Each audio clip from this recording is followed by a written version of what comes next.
안녕하십니까, 이태현입니다. 형님들, 이번에는 정말 잘못 혼낸 것 같습니다. 11월 19일 중국 축구팀은 샤먼에서 일본팀과 경기를 했습니다. 경기 전 일본팀 유니폼을 입은 한 팬이 혼자서 중국 팬들이 많은 구역을 지나갔습니다. 모두 이 할아버지를 보았을 때 거의 모두가 도발하러 온 중국인으로 여겼고 즉시 긴급 반응을 보였죠. 많은 축구 팬이 할아버지를 둘러싸고 현장에서 매국노 라고 분노하며 욕설을 퍼부었어요. 하지만 이후 반전이 시작됐습니다. 날카로운 눈을 가진 네티즌들이 이 할아버지가 경기 전날 한 블로거의 영상에 등장한 사실을 발견한 거죠. 영상에는 이 할아버지가 샤먼에서 일본 억양의 축구 팬과 우연히 만났고 그 일본 팬은 블로거에게 친절하게 중국 화이팅이라고 인사를 건넸다고 합니다. 오늘날의 인터넷 사회에서 소분홍이라는 용어는 중국 특유의 사회 현상과 문화적 상징으로 자리 잡았습니다. 소분홍은 강한 민족주의와 애국주의를 지닌 동시에 공산당을 맹목적으로 지지하는 젊은이를 말합니다. 그들은 중국과 중공의 차이를 구분하지 못하며 중공에 대해 비판적인 목소리를 들으면 그것을 중국에 대한 비판으로 간주하고 즉시 공격합니다. 그들은 이를 애국행동이라고 생각하지만 외부에서는 그들이 자기만의 세계에 살고 있고 너무 깊이 중독되어 중국과 중공을 구별하지 못한다고 평가합니다. 중공의 오랜 세뇌 교육으로 그들은 다른 국가에 대해 적대감을 품고 있으며 특히 미국과 일본에 대한 증오가 강합니다. 오늘 우리는 소분홍에 대해 이야기해 보겠습니다. 최근 한 명의 소분홍이 영국에서 열린 홍콩인 집회에서 소란을 피운 후 민중에게 둘러싸여 경찰에 신고됐습니다. 그는 중공 대사관에 전화를 걸어 도움을 요청했으나 결국 거절당했습니다. 11월 30일 영국 여러 지역에서 홍콩인들이 홍콩 47인 사건의 판결에 항의하는 집회를 열었습니다. 그중 홍콩인들은 레스터시에서도 침묵 시위 활동을 벌였습니다. 당시 홍콩의 자원봉사자들이 시내에서 서민들에게 홍콩 상황을 설명하고 있었습니다. 그러던 중 한 파란색 옷을 입은 중국계 남성이 갑자기 음료수를 그들 앞에 던졌습니다. 음료수는 자원봉사자의 몸에 튀었고 시위 현수막도 젖었습니다. 2명의 시위 참가자는 즉시 그 남성을 쫓아가면서 경찰에 신고했습니다. 파란색 옷을 입은 남성과 함께 있던 한 여성과 남성은 현장을 떠났지만 2명의 시위자는 계속해서 그들을 추격했습니다. 현장 영상에는 파란색 옷을 입은 남성이 시위자들에게 중지를 들이밀며 자신과 함께 있던 친구와 번갈아가며 거친 욕설을 퍼붓는 모습이 담겼습니다. 그들이 말하는 언어는 모두 중국의 표준어였습니다.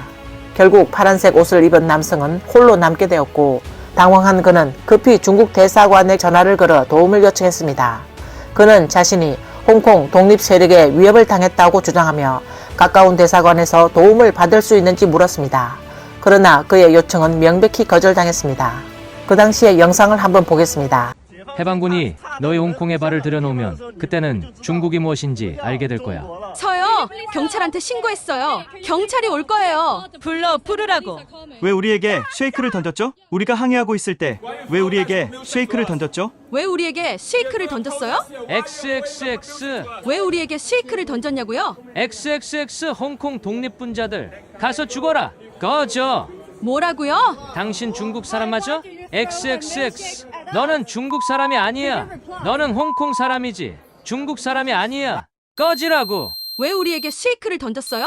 중국 사람이 중국어를 할 줄 모르면 그건 위법인지 몰라? 지금 나는 홍콩 독립 세력에 위협을 당하고 있어요. 지금 홍콩 독립 세력이 내 얼굴 앞에서 영상을 찍고 있어요. 나는 영사관의 도움이 필요해요. 그러니까 지금 대사관은 나에게 어떤 보도 제공할 수 없다는 건가요? 그런데 그들은 지금 계속 나를 따라다니고 있어요. 2사람이 계속 나를 따라오고 있어요. 알겠어요. 그럼 경찰을 부르라는 거죠? 그렇죠. 알았어요. 그럼 내가 가까운 대사관에 가도 될까요? 내가 가까운 대사관에 가서 도움을 청할 수 있을까요? 그럼 저에게 해결할 방법을 말해주세요. 지금 홍콩 독립분자들이 내 얼굴 앞에서 영상을 찍고 있어요. 맞아요. 내 권리를 침해하고 있어요. 그럼 중국 대사관이 뭘 할 수 있나요? 결국 아무것도 할 수 없다는 뜻이군요. 해외 네티즌들은 전형적인 중공 세뇌 교육을 받은 부추들이다. 부추는 언제든 중공에게 수확될 수 있는 인민을 말한다. 입에선 거창한 이야기만 떠들지만 전혀 사고하지 못하고 논리도 이해하지 못한다. 자신이 부추임을 알지 못하고 오히려 자신이 조가 사람이라고 생각한다 라고 한탄했습니다. 조가 사람은 중공과 밀접한 관계가 있어 중공 당국이 중시하는 사람들을 말합니다. 경찰이 현장에 도착한 후 이 남성을 체포할 것이라고 발표하며 2명의 홍콩인에게 진술을 받았습니다. 두 사람은 경찰에게 모든 영상 등을 증거로 제출했습니다. 그러나 다음날 경찰은 증거 부족을 이유로 사건을 종결하며 이 남성을 기소하지 않겠다고 밝혔습니다. 경찰은 이 남성이 단지 음료수를 실수로 떨어뜨렸다고 주장했다고 말했습니다. 집회에 참석한 홍콩인들은 당시 이 남성과 그들의 거리가 3에서 5m였으며 그들은 단지 음료수를 떨어뜨렸다는 주장을 받아들일 수 없고 경찰의 처리 방식에 실망했다고 밝혔습니다. 그들은 이것이 중공의 국경을 넘은 또 다른 단합 사례라고 주장하며 사건 발생 전 중국 유학생들이 계속해서 그들의 집회 상황을 촬영하고 있었다고 덧붙였습니다. 이는 그들의 집회 자유에 영향을 미쳤다고 말했습니다. 그들은 이 사건을 국회의원에게 보고하고 계속해서 문제를 추적할 것이라고 밝혔습니다. 공산당이 중국 역사를 역술하는 방식은 중국은 항상 외국, 특히 일본의 압박을 받아왔다는 것입니다. 그래서 소분홍들은 일본을 반대하며 심지어 14살에 불과한 소분홍도 믿기 어려운 일을 저지르기도 합니다. 지난해 8월 19일 새벽 이 소분홍은 일본 도쿄에 있는 전국 신사 입구의 주석에 올라가 화장실, 개똥, 군국주의, 죽어라 등의 글을 썼습니다. 이 글들은 간제차로 쓰여졌으며 전체 과정은 CCTV에 고스란히 촬영됐습니다. 소분홍은 자신이 전국 신사에서 한 낙서를 중국의 소셜미디어에 업로드하며 내 인생의 꿈을 이뤘다는 등의 글을 함께 올렸습니다. 범행 후 그는 혼자서 신주쿠의 호텔로 돌아갔고 당일 하네다 공항을 통해 홍콩으로 도주했습니다. 도쿄 경찰은 즉시 그에게 체포영장을 발부했으며 기물을 훼손하고 예배 장소를 모독한 혐의로 기소했습니다. 예전에도 전국 신사의 석주에 또 다른 소분홍이 범행을 저지른 적이 있습니다.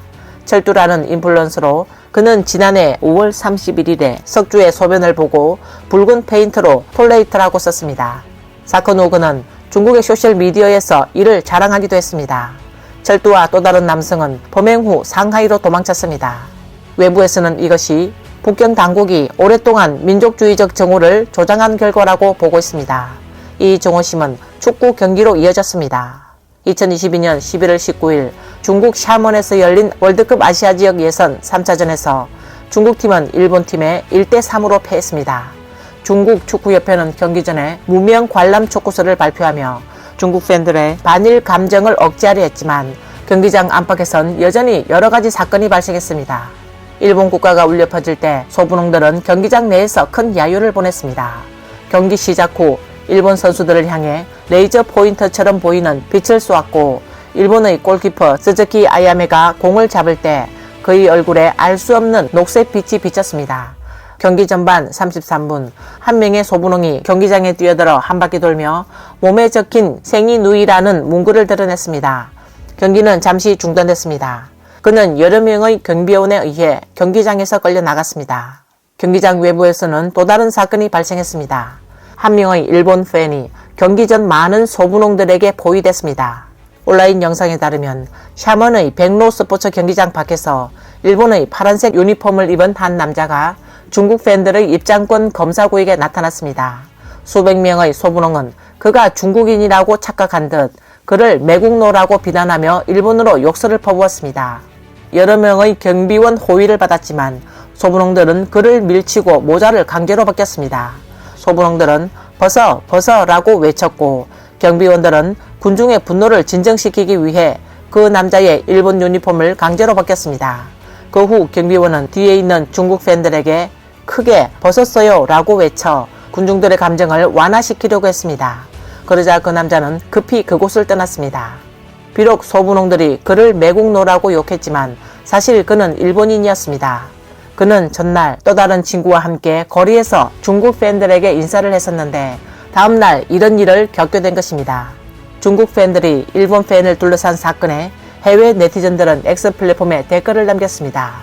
이것은 오랜 기간의 국민 세뇌 교육, 정보 차단이 가져온 필연적인 결과다. 불쌍한 국민, 슬픈 민족이라고 남겼고 원래 중국 샤먼의 민족은 매우 온화하고 경제가 발달해 매우 살기 좋은 곳이었다. 지금 사람들은 세뇌되어 원한심이 깊어져 가까운 미래에 무작위 살인 사건까지 벌일까 걱정이다. 이 축구 팬들과 축구팀은 정말 잘 어울린다. 어떤 환경에서 이들과 같은 사람들을 키워낼 수 있을까요? 정말 창피하다. 국가대표팀의 팬들도 팀처럼 쓰레기다. 또 다른 네티즌은 중국팀이 1대3으로 한 골을 넣었으니 다행이지 하마터면 일본 선수들이 일본으로 돌아가지 못할 뻔했다 라고 농담했습니다. 많은 소분홍은 중국인들이 일본 전통 의상 기모노를 입는 것이 애국심이 부족하다고 생각합니다. 이 영상을 살펴보겠습니다. 당신이 남자였다면 오늘은 나한테 맞았을 거야. 뭐 하는 거예요? 거기서 손대지 마세요. 너 이 옷을 입는다는 게 무슨 뜻인지 알아? 뭐라고요? 여기는 중국이야. 당신이 입은 기모노를 입으면 중국 사람 망신이야. 지금이 어느 시대인데 그런 말씀을 하세요? 이 나라 저 나라를 들먹이니 이 옷이 예뻐서 입고 다니는 것뿐이에요. 그럼 일본이 우리를 침략한 지 얼마나 지났는지 알아? 불과 100년도 넘지 않았는데 중국에서 입은 기모노를 입고 거리를 활보하다니. 당신 뭘 하는 거야? 조상을 욕되게 하려는 거야? 일본은 우리를 계속해서 침략해왔다고. 알아? 그렇게 심각한가요? 이 영상은 네티즌들 사이에서 큰 논란을 일으켰습니다. 해외 네티즌들은 소분홍의 논리는 정말 웃기다. 중공에 세뇌당하면 이런 사람이 된다니. 일본 전통 의상인 기모노를 입으면 애국심이 부족하다는 건가? 석근평은 서양식 양복을 입지 않나 라고 의견을 보였습니다. 또 다른 네티즌은 정말 유치하다. 기모노를 입으면 매국노라고? 사실 기모노는 개량된 당나라 복장인데 라며 의아해했습니다. 또한 일부는 어떤 옷을 입을지는 개인의 자유다. 하지만 중국에서는 그런 자유가 없다 라고 지적했습니다. 이런 일은 중국에서 자주 발생하는 일입니다. 7월 20일 산동성 제남에서 열린 애니메이션 전시회에서 한 여성이 일본 만화 귀멸의 칼날에 등장하는 네즈코로 분장하고 활동에 참여했지만 현장의 경비원에 의해 퇴장당했습니다. 그 이유는 여기는 중국이고 기모노를 입는 것은 허용되지 않는다는 것이었습니다. 네, 주최 측을 찾아요. 이해해 주세요. 그 사람을 내 앞에 데려와 주세요.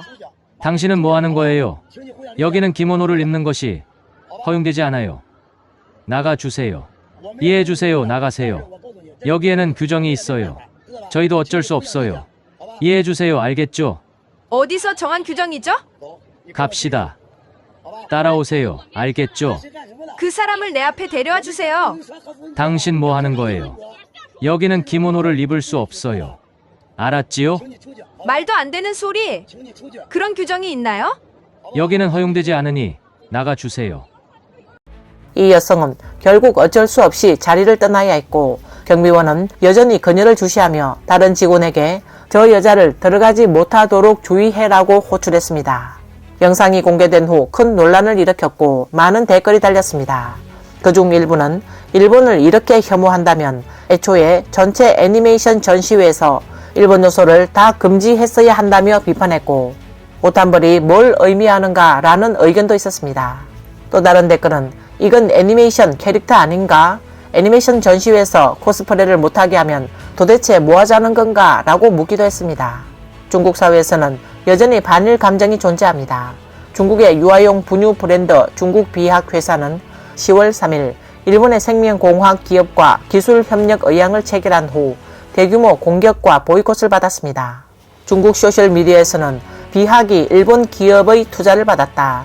비학이 일본 원료를 수입한다는 등의 발언이 나왔으며 일부 소위 소분홍들은 일본의 방사능 처리수 사건과 이를 결합시켜 많은 중국 네티즌들의 공포와 보이콧을 유발했습니다.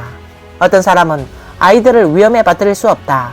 일본인들은 불순한 의도를 가지고 있다고 주장했고 또 다른 사람은 아이들의 건강을 일본인들에게 맡길 수 없다고 말했습니다. 한 네티즌은 비학이 일본 협화 발효회사와 협력하는 것은 좋은 일이다 라고 의견을 밝혔습니다. 비약과 일본이 협력한다고 합니다. 하늘이 무너지고 있습니다.